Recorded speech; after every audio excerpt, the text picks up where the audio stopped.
viewers, welcome back to Spotlight here on Hope TV, where you look and live, and we are engaging the state of the nation. And do text us on 22232, our text message line. Also engage us on Facebook and Twitter. We'll be glad to hear what you have to say, and we are happy to be on this topic, have as our guest a political and governance expert. That's Gabriel Muthuma. Wonderful, wonderful insights that he has when it comes to matters, government, and matters progress when it comes to the nation, and what we need to do and what we don't need to do. When we were talking in the earlier half, one of the things that came up was sometimes we think about judgment in terms of what we will do, but what about being judged about what you did not do?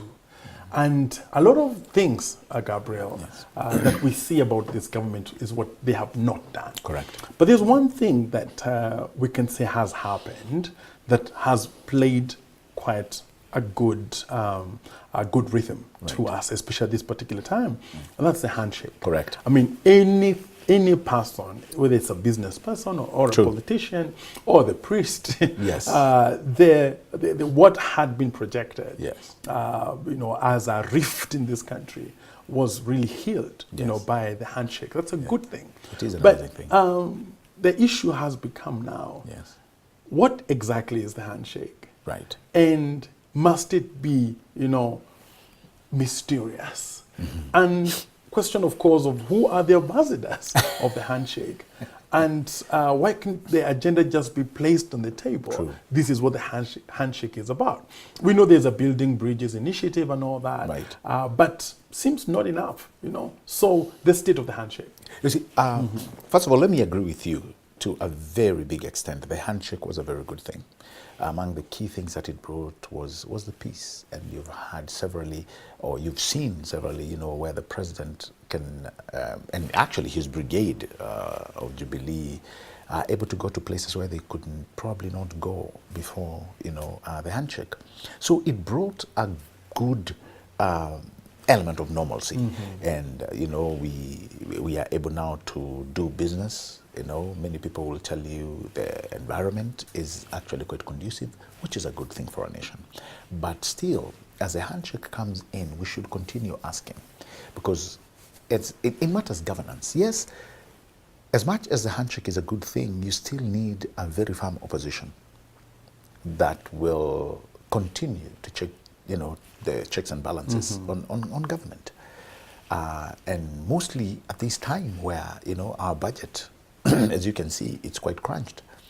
And so you need, as much as we are talking about the handshake, we still need the key concomitants that checks on government.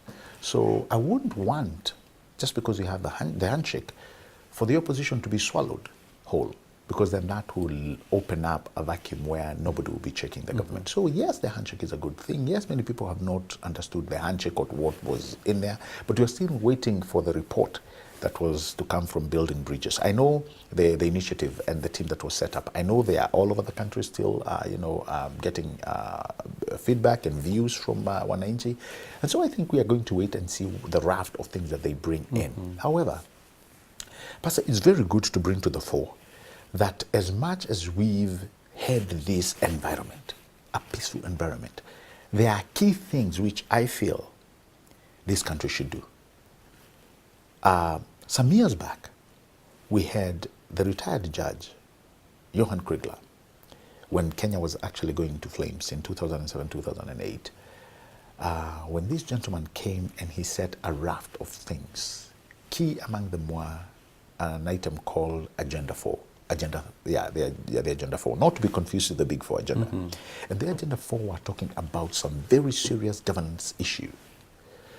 And those issues emanated from, matters to do with land, matters to do with inclusivity, most importantly, our electoral reforms. So here we have a stage today where the key political partners are able to see eye to eye. This is the time we need to be talking about these core major issues that always drive our wedge in this country. And that, if I was asked, we should not be dilly-dallying with matters electoral reforms. This is the time we should be talking about our electoral reforms. Not the usual, not the usual thing you say, minimum reforms. No. This is where we do the maximum reforms in some of these key institutions. Because this is where our problem emanates from. This is where our problem is. Johansen Kegler said, before you go into an election, you should actually be 24 months clear. No system, no buying anything. You're just ready for an election. 2 years. So, are we still ready for 2022? Yet we've not started doing anything. You see, we have an environment, the handshake, that should open up for us to be discussing these things and actually implementing them. But I can guarantee you, we'll start running helter-skelter months, few months, maybe 2 or 3, and before the elections. Yeah, which is sad because you had said earlier that one of the focuses should be, a key focus actually, should be building a culture. Yes. And we have this handshake space. Yes. Right? Yes. But this handshake space has become now more politicized. Exactly. And we are using this, which is an alien space, Totally. is a foreign space, Yes. it's a surprising space. Yes. But we have come into it with our usual old methods. There you go. So the new space, the surprising space, doesn't have it's not accompanied by innovative ways of life. There you go. And innovative ways of governance. And as you say, matters elections, matters we and integrity, matters justice, and matters resource allocation, all those things. True. And we have such a wonderful platform. Yes. And let me again ask, do you see at any point, I know the handshake space is not very old, it's still quite fresh, but do you see an awakening to the reality that, wow, we have a space here that we can be able to use to begin to build the pillars of what you can call like a new culture of life, You couldn't have put it any way better than what you've just said. This space, we must use it to ensure that those pillars now are properly founded.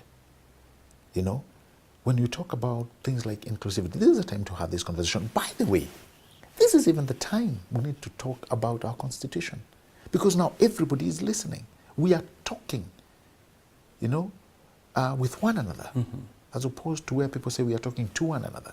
We are able to sit and have a national conversation. So we should be asking ourselves, what must we do for a better tomorrow? And this is the conversation we should be having. You're right again to have observed that we have brought in our usual nonsensical shenanigans of politics into the handshake. It should have been to create that environment of us to engage. But now it is seen as as a space where we are now fighting certain camps. We are going to lose it because it's only a year removed since the president and Raila Odinga stood at the footsteps of Harambee House and shook hands. It's only a year old. Sooner, Pastor, we are going to be hitting 2 years.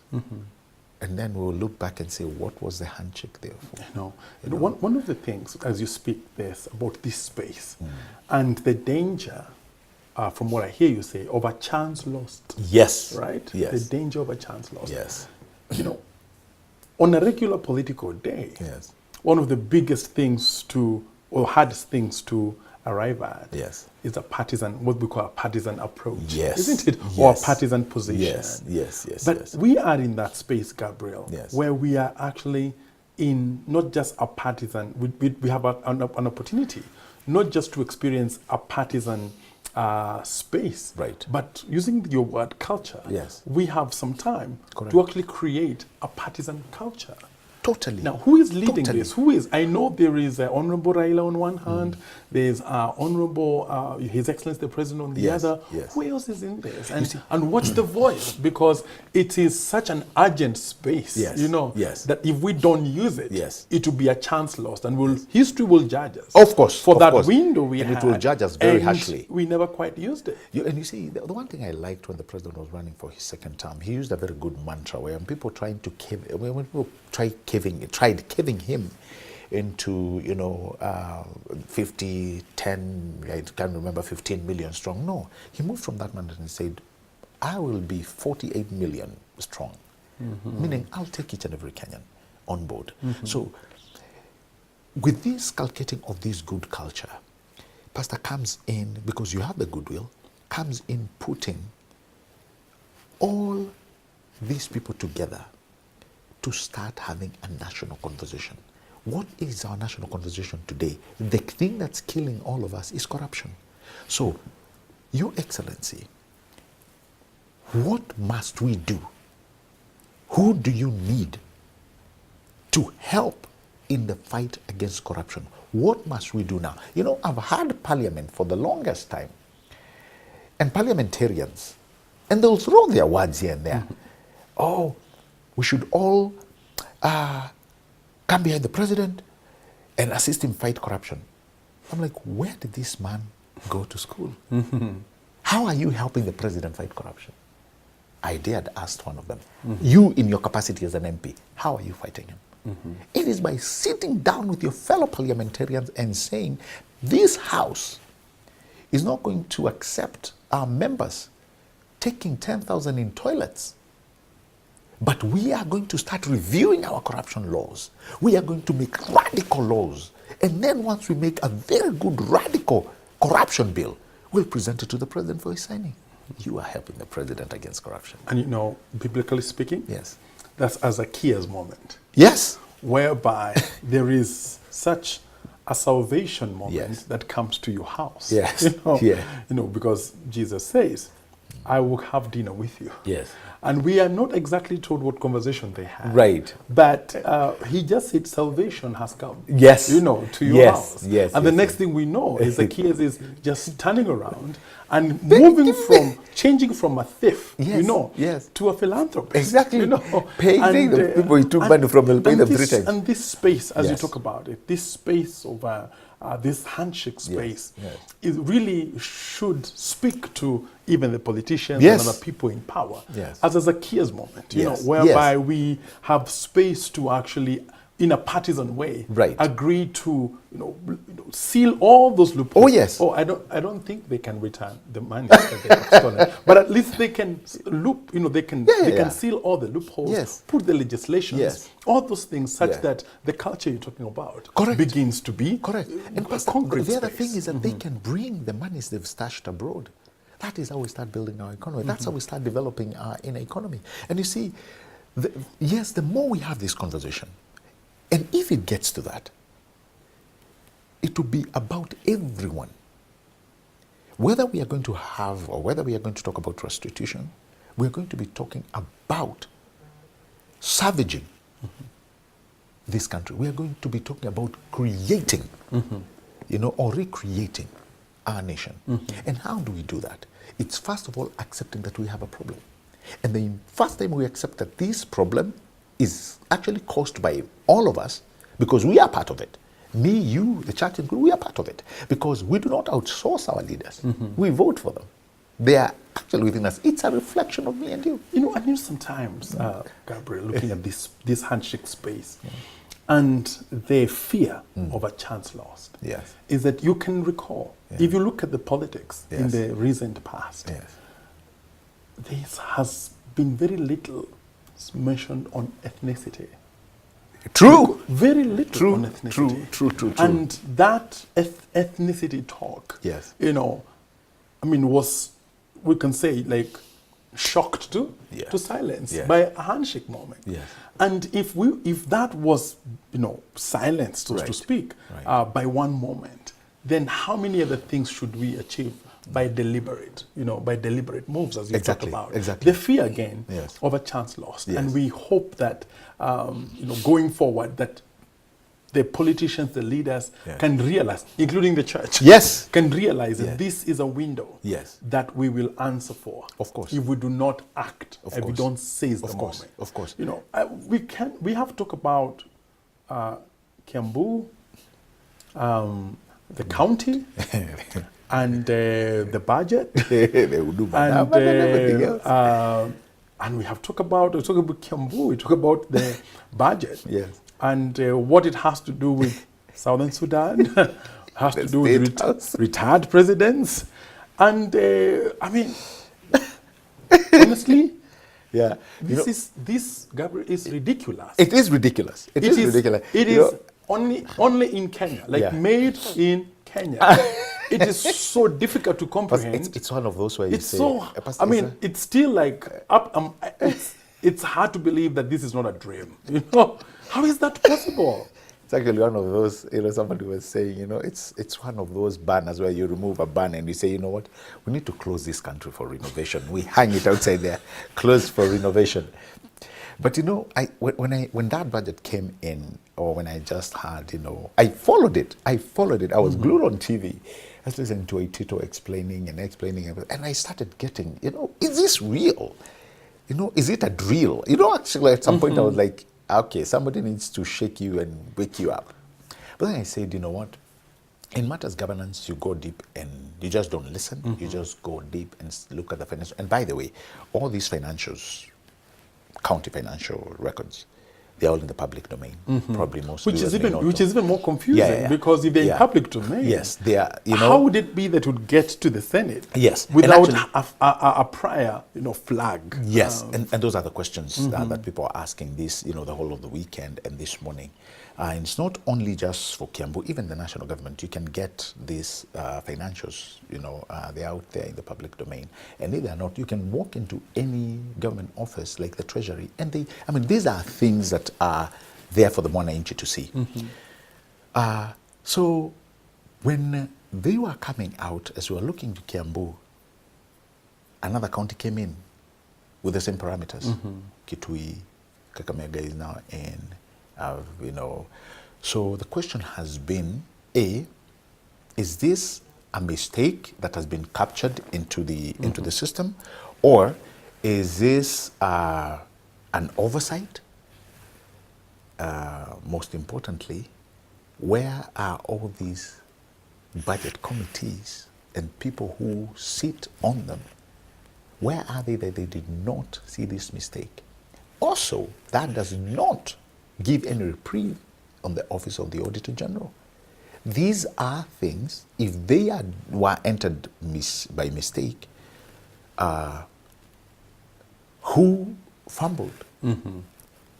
It is actually, like you've put it, not only is it confusing to the common Mwananchi, it brings a very sour taste, mostly to international partners, because they're like, you guys, you still want money, but you cannot balance your budget. What is happening? There's something that you talked about earlier. Yes. A certain acceptance. Yes.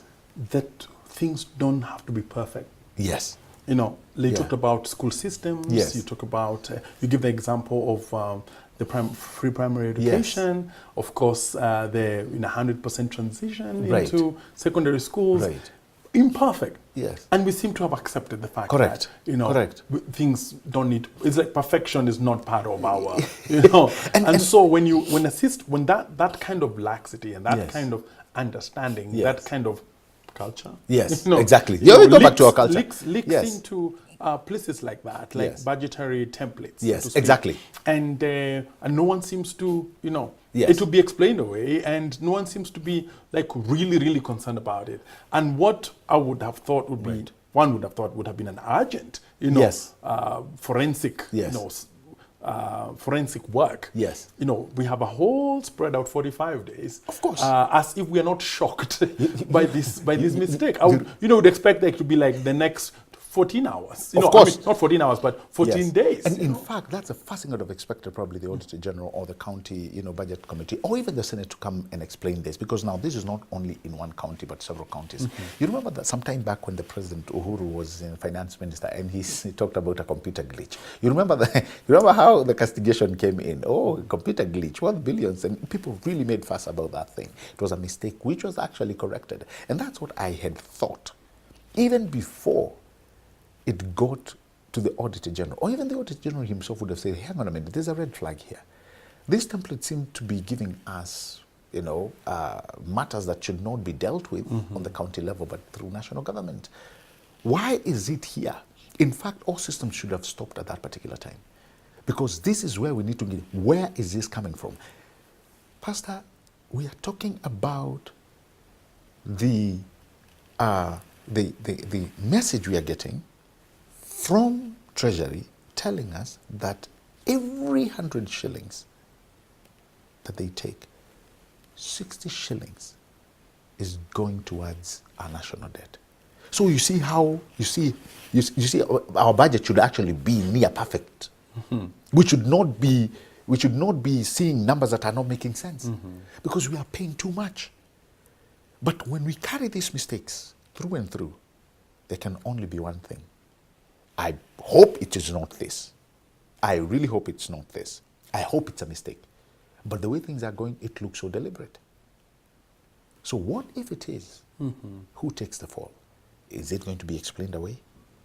Oh, and of course in this time when there's so much data being collected. Yes. And there's a question about the safety of people's information. There you go. And when there are these gaps yes. that do not seem to be addressed urgently or with intensity, then if there's a data leakage at some point, individual information is not well secured, then we will again explain it away, and that, of course, that is really not the kind of culture that we want to build. Not to forget, Pastor, just the other day, we've been fighting, and I'm glad I was among the key architects who, at least, not key really, I was somewhere there when they were doing the cyber crimes bill, which I'm glad, passed. But it took time to even put that together. The cyber crimes bill, when you look at it, it is something that should have been in this country ages ago. Just probably, with the introduction of computers and smartphones, that thing should have come up. Many people still do not know it's there. Just the other day, you were struggling to pass the bill that talks or castigates, ensures that you're protected. It matters that people don't write bad things about you. But you see, these are things we should have we should have done a long time ago. Notwithstanding, they are here yet, and we are glad that they are here. But still, we still have a lot of work to go to actually secure the data that we are collecting. As Kenya opens up to the international, cyber freedoms, if you will, it also opens up to these tricky situations on cybercrime. So do we have the capacity to really fight, cyber? It's a serious multi-billion-dollar industry in the US, if you look at it. And this is something you do not want to see happen. Look, we've been told about how banks are being schemed day and night. Just the other day, in Thika, was it in Thika where somebody stole about 14 million, was it? Through an ATM, an ATM, and they used the device, nothing broken into. So we are talking about a country that is moving so quickly, yet we are still not setting up infrastructure that could ensure that we are not caught flat-footed as a country. Several times in people who move around the world, they summarize they're coming home with one phrase. Systems work there. Oh yes, systems work. But systems then work. Here you find that you go to a big referral hospital, and lifts don't work. Exactly. And even bed space is not available. You go to a police station and you find that there are no cars to urgently move to go an and urgent photocopy your form P3 form. And that culture of excellence again, and making that perfection. That makes trains. A train is coming in at 3:03. We don't have a 3:03 culture. We have 3:30 for maybe, Well, on a good note, I think we have to end this conversation on a good note. And you keep Kipchoge. Oh my goodness! My goodness! Kipchoge and somebody a big statement that has been running on social media has been, "You run better than the government." I saw that. It's amazing. I saw that, Isn't and it? It's not only him, but also Madam Kosgei did us proud as well. One thing, the race on Kipchoge had actually gave a lot of people butterflies. And if you find somebody who was not really glued for that marathon, I was there when it kicked off until when it finished, or glued on TV. And actually, I have to tell you, I was actually taken in by Mo Farah. You know, the way he spoke, because this was his. You know, I knew, you know, home court advantage and everything. And his upcoming has been doing pretty well. But when it came down to it, I also liked Kipchoge did not just go down with Mo Farah's words. He believed, you know what, as a matter of fact, you guys keep talking. Continue talking, you may be shocked that I may actually blow the world record again. I was like, wow. And interesting, he almost did. He almost did. So actually, that's something to be proud about. I surely do hope that we can continue flying that flag quite high. But also there's something that I also read about these runners of ours. I think it was captured somewhere. Not to end in a bad note, but there is something that must happen about the doping. And one thing for sure I know is that the current CS, you remember there was a time when she was in Foreign Affairs. She had to fly to Canada to meet with WADA. I remember that. Yes. And she actually gave in a very good case. We may have not actually had all these athletes go to Rio, but she was able to win that case. That dragon is back in again. And from what you hear, most of these guys are just taking prescription drugs, which they do not know. So we need to dig deep into them understanding what kind of drugs they would take. Some, they actually prescribed to them by medical doctors, and surely these people don't know.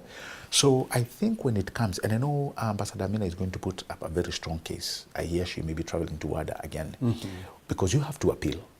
As a country, you have to appeal. You cannot just let, your best athletes, be dragged into you. So Abel Kiprop, the man almost lost it, and I'm glad that the new Commissioner of Police, Mutiambei, actually reached out to him. And these are the things we need. So let's see what happens with some of these appeals, which I know Ambassador Amina is going to do.